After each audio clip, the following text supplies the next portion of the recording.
It's been over a week since E3, so everyone's had time to kind of sit down and process all the information and come to a decision on who they thought won E3, I guess, since everyone seems to like to crown a winner, crown a victor.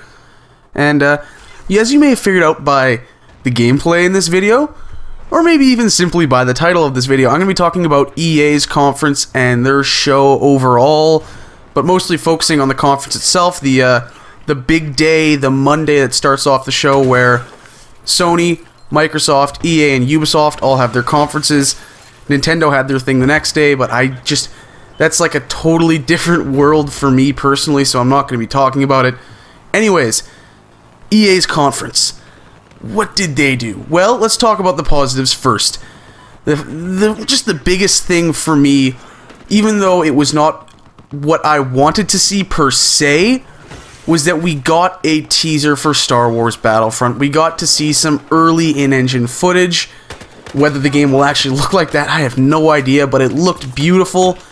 And just the shots of them going to the Lucas archives and visiting the sets where they filmed, not the sets, but the locations where they filmed, you know, the original trilogy, all in combination with that music.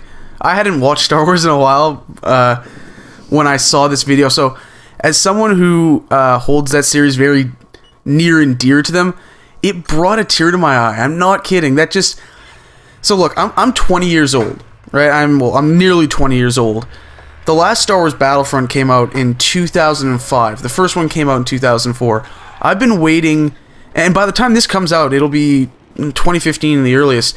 I will have waited 10 years, half my lifetime, for a new Star Wars Battlefront. So that's huge for me.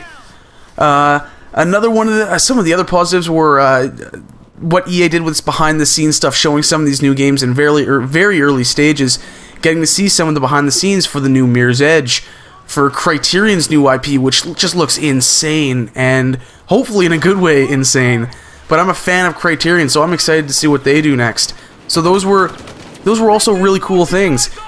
And, of course, the Battlefield Hardline beta, bringing out the game, showing it off, and being like, look, the beta is available right now, which was nice and kind of cheesy. It was this year's Peggle 2 moment with the giant CO2 jets, and it was, you know, it was funny.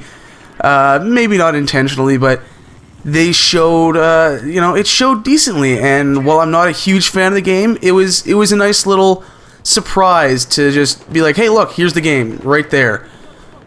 Now, the not so good stuff that came out of that show.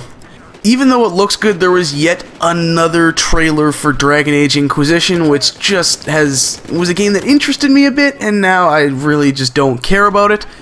There was all this hype for new game announcements for 6 new games apparently, and very little was shown of any of them.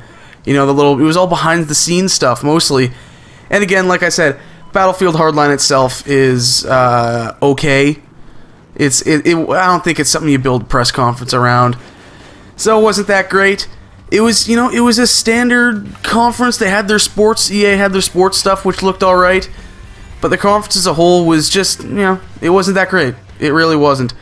So EA, I think, had the weakest showing at E3, and I'm giving them a grade of a C, because I just, you know, there was some stuff I wanted to see, but they didn't show much of it, and the stuff that they did show just wasn't that interesting.